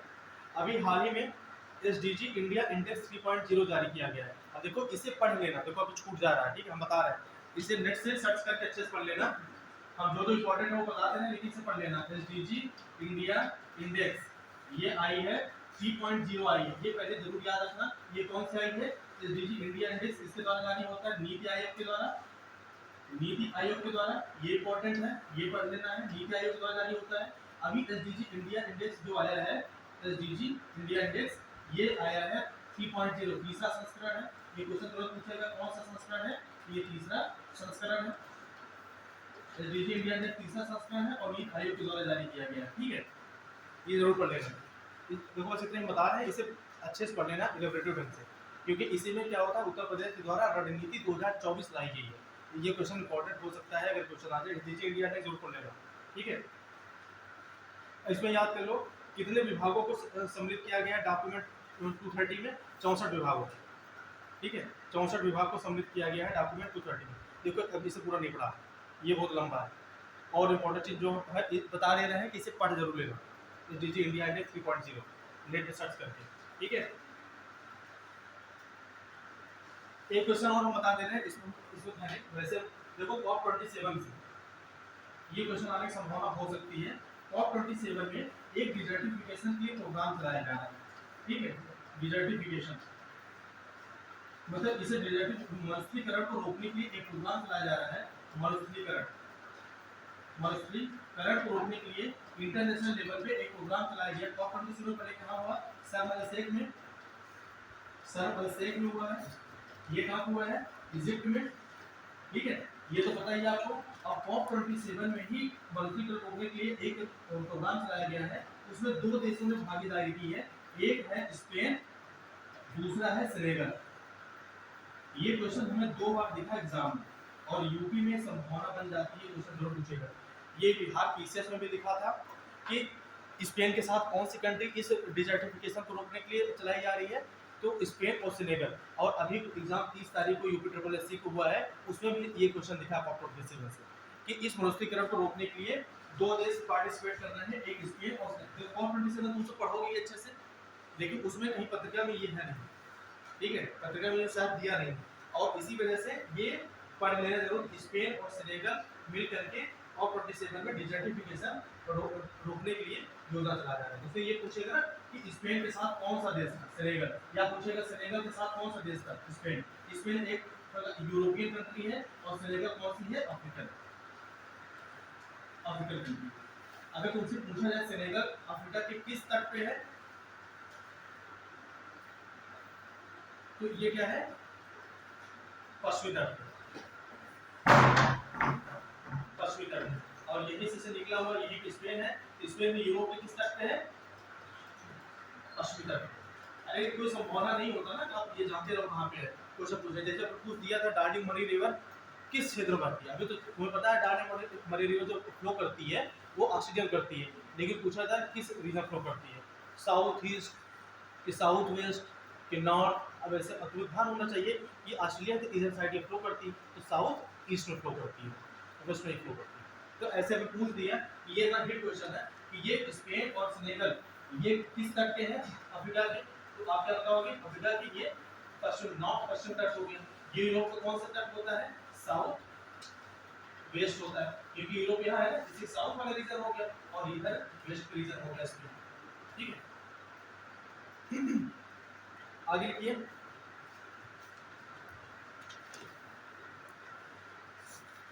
अब कुछ योजना देखो पढ़ा दे रहे हैं, योजना बहुत जरूरी है। अब इधर छोड़ रहे हैं, अब सर सुशील जी अगर उत्तर प्रदेश पढ़ा रहे हैं तो वो पढ़ा देंगे।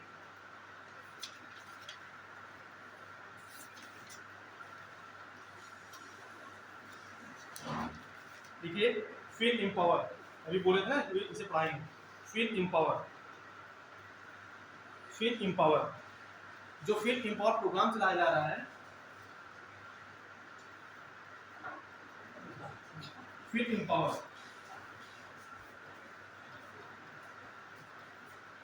ये जो फील एम्पावर प्रोग्राम चलाया जा रहा है ये बीएससी और ह्यूमन के द्वारा मिलकर चलाया जा रहा है। बीएससी क्या है? Bombay stock exchange, Bombay stock exchange, Bombay stock exchange और यूनाइटेड नेशन वुमेन के द्वारा, इसके द्वारा चलाया जा रहा है यूनाइटेड नेशन वुमेन इंडिया। ठीक है, बीएससी, बॉम्बे स्टॉक एक्सचेंज और United nation women India, women India द्वारा जो प्रोग्राम चलाया जा रहा है इसका नाम है फील एम्पावर। महिलाओं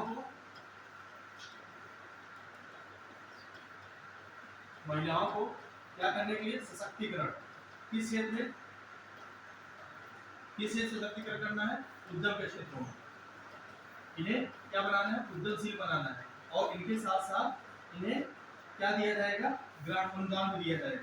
ये नहीं पूछेगा ग्रांट अनुदान क्या दिया जाएगा, मेन पूछा जाएगा जो फील एम्पावर योजना चलाई जा रही है ये महिलाओं के सशक्तिकरण से संबंधित है, बीएससी के द्वारा और यूनाइटेड नेशन वुमेन इंडिया के द्वारा चलाई जा रही है। और बीएससी की स्थापना कब हुई थी?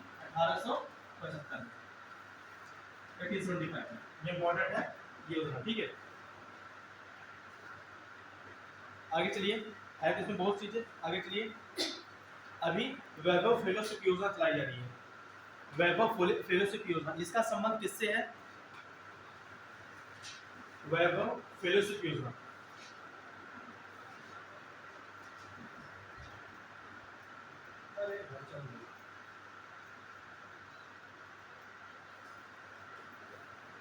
वैभव फेलोशिप योजना अगर पूछा जाए इसका संबंध किससे है, तो जो प्रवासी भारतीय होते हैं, प्रवासी भारतीयों के शिक्षा से। फेलोशिप मतलब ये हो गया कि आपको फेलोशिप किसमें दिया जाएगा? एजुकेशन में दिया जाएगा। और फेलोशिप किसमें दिया जाएगा? रिसर्च में, रिसर्च में। तो अनुसंधान और शिक्षा के क्षेत्र में प्रवासी भारतीयों को फेलोशिप देने के लिए क्या कौन सी योजना है? वैभव, वैभव फेलोशिप योजना इंपॉर्टेंट है। वैभव फेलोशिप योजना किससे संबंधित है? प्रवासी भारतीयों के लिए उनके शिक्षा और अनुसंधान से संबंधित है। ठीक है, आगे चले। अभी हाल ही में 27 कंपनियों के लिए पीएलआई योजना आई है। 27 कंपनी, हाल ही में 27 इस्पात कंपनियों के लिए पीएलआई योजना, प्रोडक्शन लिंक इनिशिएटिव योजना। कितने कंपनियों के लिए? 27। इसलिए ये क्वेश्चन अगर पूछेगा तो कैसे पूछेगा? हाल ही में पीएलआई योजना जो चलाई गई है, पीएलआई योजना आज से नहीं चली है, 2020 से चल रही है। लेकिन अभी जो ये प्रोडक्शन लिंक इनिशिएटिव जो योजना चलाई गई है ये कितने इस्पात कंपनियों के लिए है? ये 27 स्टील प्रोडक्शन कंपनियों के लिए। ठीक है, प्रोडक्शन ये क्या है? कंपनी के लिए 27। और ये पीएलआई योजना क्या है? प्रोडक्शन लिंक इनिशिएटिव योजना। इसकी शुरुआत कब हुई थी? 2020 में। प्रोडक्शन लिंक इनिशिएटिव योजना या प्रोत्साहन लिंक योजना, ठीक, प्रोत्साहन लिंक योजना या प्रोडक्शन लिंक इनिशिएटिव योजना, इसकी शुरुआत कब हुई थी? 2020 में हुई थी। इसमें क्या करना है कि हमारा अभी जीडीपी में स्टील के माध्यम से 2% का योगदान होता था, इसे 5% का योगदान। देखिए भारत देश की जीडीपी में इस्पात के शेयर को 2% से 5% तक बढ़ाएगा। 2% से, इसमें क्या होता है, जो भारत की जीडीपी है तो जीडीपी में स्टील के माध्यम से क्या होता था, उसका शेयर कितना होता था? जीडीपी में 2% का योगदान होता था। अब इस बात के उद्योग से हमें क्या करना है कि हमें इसके शेयर को जीडीपी में 5% तक बढ़ाना है, इसीलिए 27 कंपनियों के लिए प्रोडक्शन लिंक योजना है। और दूसरा क्या है कि जो हम आयात पे ज़्यादा से ज़्यादा निर्भर करते थे इम्पोर्ट पे, तो इसी इम्पोर्ट पे हम क्या डिपेंडेंसी को हमें कम करने के लिए ये योजना चलाई जा रही है। ठीक है, हमें क्या बनना है, हमें मैन्युफैक्चरिंग हब बनना है। क्या बनना है, मैन्युफैक्चरिंग हब बनना है। इस मैन्युफैक्चरिंग हब कब बनेगा, जब तक किसी योजना के माध्यम से आपको वहाँ पे सहूलियत नहीं दी जाएगी। तो इसी वजह से प्रोडक्शन लिंक इनिशिएटिव योजना के माध्यम से विनिर्माण क्षेत्र में ये किससे संबंधित होता है, विनिर्माण।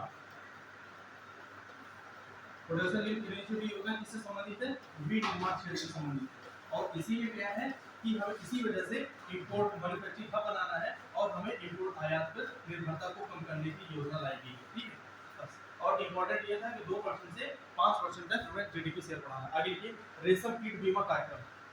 रेशम कीट, ये पूरे भारत का पहला ऐसा राज्य है जो रेशम कीट को पालने के लिए एक बीमा कार्यक्रम चला रहा है, उसका नाम है उत्तराखंड रेशम कीट बीमा कार्यक्रम। रेशम कीट बीमा कार्यक्रम, जो रेशम कीट बीमा कार्यक्रम चलाया जा रहा है, ये किसके द्वारा चलाया गया, उत्तराखंड द्वारा। उत्तराखंड पूरे भारत का ये पहला राज्य है, पूरे भारत में पहला ऐसा राज्य है। अभी तक इस प्रकार की योजना नहीं चल रही थी रेशम कीट बीमा कार्यक्रम की, ये पहला राज्य उत्तराखंड है जो चलाया जा रहा है रेशम कीट बीमा कार्यक्रम। अभी हमने लीन योजना पढ़ाई दिया वो, ठीक है। आगे लिखिए, पहली अपशिष्ट से ऊर्जा परियोजना। भारत की अपशिष्ट से जो वेस्ट होता है,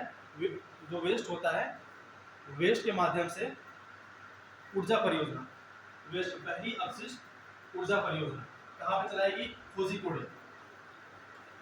कोझिकोडे ये कहाँ पे है, केरला में।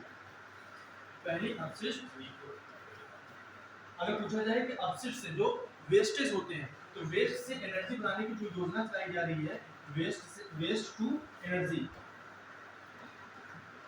वेस्ट टू एनर्जी, ये जो योजना चलाई जा रही है, ये कहाँ चलाई गई है, पहली बार केरला राज्य के द्वारा। कहाँ पे, कोझिकोडे में। कहाँ पे, कोझिकोडे उसका एक जिला है, तो वहीं चलाई जा रही है पहले वेस्ट टू एनर्जी, मतलब अपशिष्ट से एनर्जी बनाने की परियोजना है। इसमें बहुत कुछ लिखित टाइम नहीं बचा है। ये क्या होता है, ये पहली परियोजना है।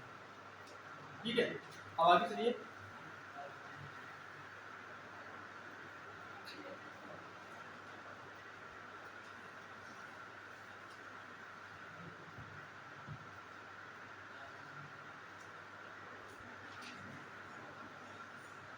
भारत का पहला संविधान साक्षर जिला, भारत का पहला संविधान साक्षर जिला कोल्लम, कोल्लम केरला का।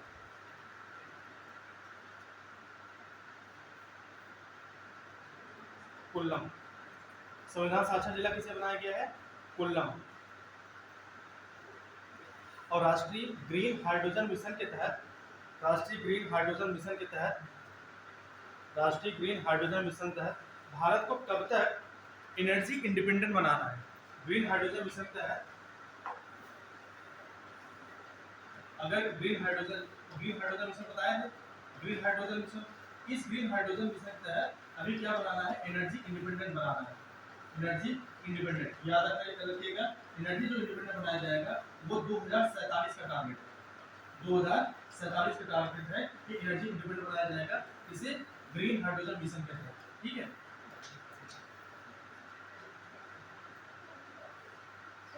टाइम तो बचे नहीं।